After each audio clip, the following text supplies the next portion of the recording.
In this video, I'm going to be showing you a stealth van life tour of the Banana Van, which is a Sprinter van life conversion. Let's get into it. The Banana Van has the most interesting bed I've ever seen in any van life conversion, and they can also sit up to 9 people at their dinner table. Hi, I'm Dan. And I'm Rachel. And we are Banana Van Adventures. So at this moment, guys, we're here having a van life potluck. Everyone's over here at the Banana Van. So we're making salmon tacos for everybody. Got some refried beans and some frying up some carrots as well over here. So Taco Tuesday. Yeah, basically we met and we dated and got engaged and got married all within 9 months. So it was very fast. I was 20, he was 22. We were both in college. So it definitely made for an adventure from the start. This mat actually summarizes really what we want to be on the road. We really want to be a light to people and encouragement in the places that we go. So this is just a simple reminder to us for why we're on the road in the first place. So this is our kitchen area. We've got a really deep sink. I'll start with that because I really love that. And we also have an electric water pump. It also has a spray feature and it can come out. So it can come all the way to here. So the idea was we could, wash our hair, anything like that we need. And I've really liked it. We also put the electric water pump on the very outside of the van so that it's very quiet. Very, very quiet. So that's been awesome. This is a pop-up counter space. So it can just pop up if we need a little additional counter space, or if we want to have a little table right here. So it works for both. And then it can also swing forward and be a little bit of an armrest for the front. This is our composting toilet right here. So basically it can fold in and come out. It's just on a drawer system. So we can use it when we need, and then we can just kick it in when we don't. So it's very easy, gets it out of the way so it's not always right there. And this is our fridge. So it's just a little 12-volt fridge, but we really like it. It's something Daniel found just really cheap. I think it was an old used RV fridge, something like that. And it's not super big, but it does carry 3 or 4 days worth of groceries, and it has a little freezer section right here that we found really does keep stuff frozen. We got some frozen salmon in there right now. So we've been pretty impressed with it, and it locks when we're going down the road so it doesn't fly open. And this right here is the Camp Chef outdoor oven. And we really like it. Seems to work pretty well. It runs for about $200. The important thing is it actually can hold a whole pizza in here. That was very crucial for us. Pizza is my favorite food, so we had to test that before we decided that this was the one. And it has 2 burners up here. It all runs on propane. It's very easy to actually pick up and just move outside, because behind it here, it has just a 1-pound propane tank that usually sits right here. It just screws right in, so the whole thing can easily be picked up and taken outside for an outdoor kitchen. Now we've actually hooked it up here to the pipe that you see, and we run that. We have a bigger propane tank underneath the bed, just that way we don't have to change it out so often. And up here, so for storage of our utensils, we wanted it to be really easily accessible, so everything is on magnets. So this has all got magnets behind it, and it actually works while going down the road. Even the knives do not fall off these magnets, and the cast iron right here hangs on this hook, and then the magnet behind it keeps it stationary so that while we go down the road it stays put. The tea kettle also goes right behind here on these magnets, so it doesn't move either. And this lets us basically stop, grab things easily, make coffee. We've got everything we need right here, and then we can just put it all back and go down the road, and it stays beautiful while we drive. So the magnet bars right here, actually Daniel makes these. That's his little logo right there, Dependent Creations. And the way that he makes them is he takes a piece of wood, he drills holes in them, drops the magnets in, and then puts a wood veneer over them. So they look really pretty, like they're just a wood block, but they're definitely magnetic, very strongly magnetic. So over here is our toothbrush holders that actually used to be flower holders. Just thought they were kind of cute. And we built a spice rack in right here because we wanted everything to be really easily accessible, since this is our kitchen and we like to heavily spice everything. So right here we've got our toothbrush stuff, stuff to wash your hands, do dishes, and then all these spices. And our paper towel holder, which is very handy. And up here is basically our storage of most of our pantry items, so cans, snacks, tea. This is probably the very most used basket because I love tea. So we pull that one down multiple times a day. It's actually built on a ledge, so they don't fall off. You would think that they would while we go down the road, but you have to actually lift up to get them out. So these jars, we thought they were really cute. They live, love, eat. Who doesn't love that? And they've got candy in them, and nuts, and our coffee. Also other coffee right there. These right here are our stickers. Actually, these specifically are magnets. So as we go through our travels, you know, we collect the stickers / magnets of people that we meet along the way. And then these are ours. So I mentioned the tea earlier and my intense love for tea. So we actually found this material and made our own pillows. We made all of these pillows from scratch. So we've got quotes that we really like and Earl Grey tea on this one. And it's so us. We wanted to definitely include it in here. So right here next to the kitchen area, we keep the cast iron up, hanging up, because that's what we use most. And down low is got our other stuff, another cast iron, and then our pots that we use and plates when we need them. Up front we have the utensils stored that way so we can quickly get to them and as we need them. Just a little bit more expansion than our dirty laundry bags here. And that's where we got our 120 outlets, and that's where we also keep our drill battery chargers, which we use also for our fan at night and our light for teaching English in the morning time. Or I just keep my socks and underwear just tucked away within easy reach. So here on the passenger side, we keep most of the food storage up front that we don't have up top in the baskets, the board games, and then it gets into office supplies. Then we just have a pull-out drawer we keep water in, and then we have a shoe drawer that is quite full. And I always keep my deodorant right here. It's the easiest way to keep it close by for me. So this light switch on the bottom goes above the bed, middle of the van to the front of the van. So with a kitchen, you also need a good place to sit and dine. That way you can still have the community aspect. Living tiny doesn't mean you have to go without community or a place of comfort to eat. So we wanted to create a table big enough to eat on.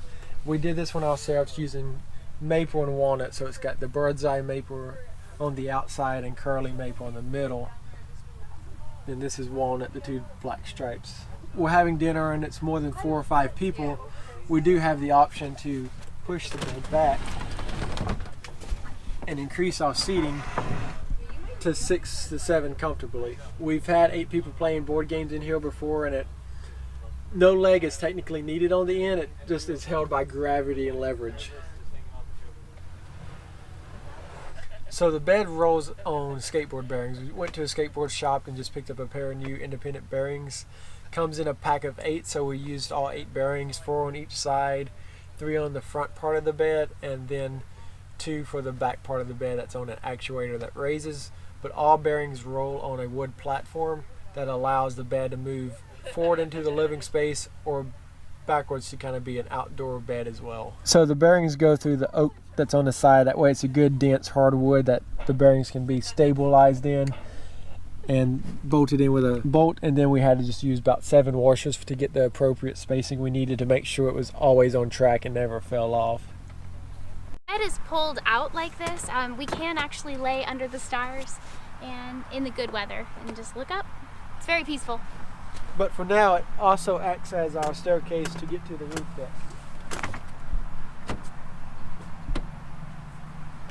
Hey. Hey. So we've got one actuator here on the back here that we'll show you in just a second. But the switch is right over here. It's an electronic 12-volt actuator that raises the bed up. It allows for comfort of viewing TV, or allows on the rainy day to push the bed back so we can have the dining for 6 in the van.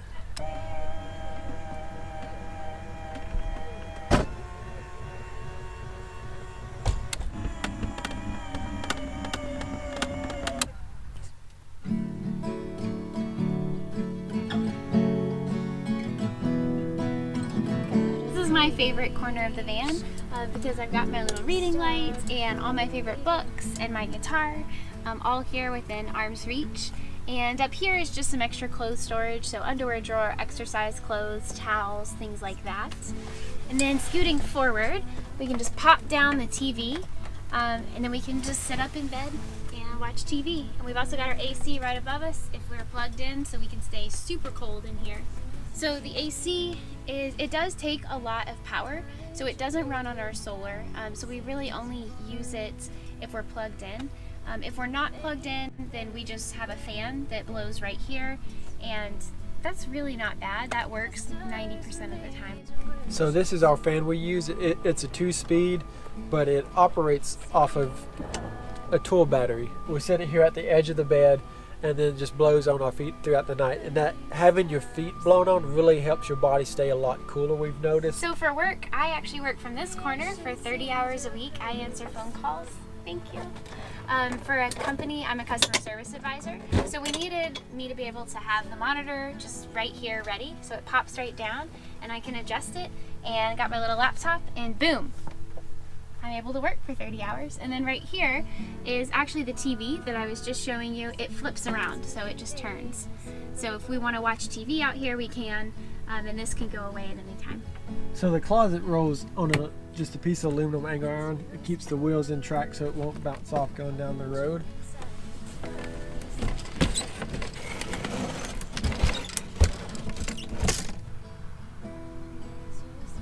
So this is his side of the bed and this is mine, because this side has the rolling closet on it, and he teaches really early in the morning, so he actually crawls out of bed, rolls the closet in. I stay sleeping for another 3 or 4 hours while he teaches English, so it really works out. By the time I'm ready to get up, he's done teaching, usually. And the closet's right here, so do you actually come down here and go underneath, or like go around? Yeah. Like, yeah, you actually come through the TVs. So I'll usually come, sit on the table, readjust, get footing, then come out. So the table holds the body weight up fine. So the concern I'm going to address later is the table can slide all the way out, which would mean the actuator could come, the bed could hit the table. So right now we just have to make sure it's poured forward. We will put an automatic brake on it later. When designing the actuator with the extended table, we ended up having to cut a support out and extra brace up for the pivot point, so the table had room to come down.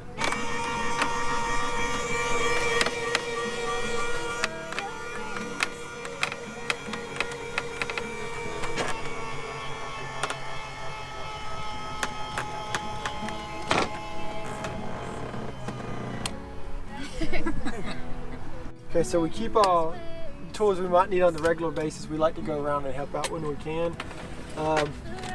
One thing that was a challenge is figuring out where to keep the tire iron. Headed back here, put it on this specially made a cleat for it just to keep it in place. This box here is actually our propane tank. It's sealed tight in here and it's vented out the bottom. Behind that is our solar electronics. So this switch is for our solar. This one disconnects the battery, so if we ever needed to work on either component, we could quickly disconnect them. And then this is our fuse box that runs to the lights, fans, TV. So we have 3 of these deep cycle marine batteries. We do not know the amp hours on them. I looked it up. I tried looking up. I could not find it. The reason we chose these is because somebody was helping. They upgraded from these to lithium batteries. So they was just getting rid of these. It worked out just good timing. We helped them on a project, and this was our payment. So he kind of approached me with this idea and said, well, I'm going out of town anyway, and it'd make it a lot more comfortable if we could just trade the F-150 for a Sprinter van. Same gas mileage, about the same price, but then I can actually have a full mattress in the back. So that's how Banana Van got started. So we traded it. He started making improvements. He put a bed in, then he put a sink in. He just started making like little improvements, and I had never even thought that you could live in a van. It wasn't even a concept. We knew nothing of the tiny home movement. So it was really just born out of need and necessity. And then as he started improving the van, he started asking me to go with him. So how do you make money from the road?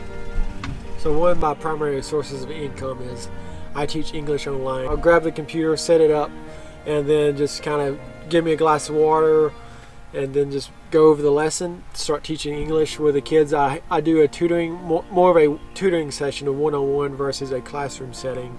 So I get to just interact with different kids for 30-minute segments. So I teach with VIP Kit. If you see the link below, it's the one we use, and it's teaching kids in China specifically. In a one-on-one setting, they prepare the material for you. You just kind of have to review it before the lesson, but they provide you with the PowerPoint slide, and that's what you use to teach the kids. So our average monthly expense is around $1,500. If we travel, it will slightly go up for fuel, but other than that, it's going to be the exact same because we cook in the van full time. We only eat out very rarely, so our budget doesn't change a lot. The only thing that's a variable is fuel. So roughly $1,500, but that covers also like our debts that we have, and the vehicle insurance, food, fuel, telephone service, internet connections. How much do you think is extra because you're living with another? An added person, $100 maybe, 50 to $100 just because. So like with Rachel? Yeah. Really? Okay. I can't imagine it being much more, just because really the only thing that increases is our food. And at half the time it doesn't really increase a lot for food, because buying groceries it's roughly the same. So now that I got you away from Rachel, how is it living in a van with your significant other? The majority of the days it's good. It's in the beginning it was a little bit of a challenge because we do get to spend more time together than the average couples do, and so it's been really great. Part of the reason we're on the road is to build that relationship, to be stronger together, to be able to help people better together as a unity versus individuals. And with that comes a lot of discussions, you could say, about just different patterns and habits each one of you have throughout just your day or your life. And this extra time has allowed us to really grow, but through growing usually comes hard times and just kind of discussing things. So we have had some interesting talks, but being that we have the extra time, it makes it easier to have those great in-depth talks that you normally wouldn't. She's got to know more of the emotional side of mine. It's easy for us guys to just kind of compress our emotions and not want to talk about it. But since we have more time together than the average couple, it allows us to break those conversations down slowly so both parties can understand them well. And so that's been a really neat aspect for us to grow closer in that way. Hey, so find us on Banana Van Adventures on Instagram, Facebook, or bananavanadventures.com. If you wanted to see more of Dan and Rachel, check the description below. I'm putting all the links that they wanted to share with you down there. As always, guys, remember to subscribe. And if you ask a question in the comment section or leave a comment, that's always greatly appreciated. I always answer every question down there personally, as best as I can at least. Thank you guys, and have a good one.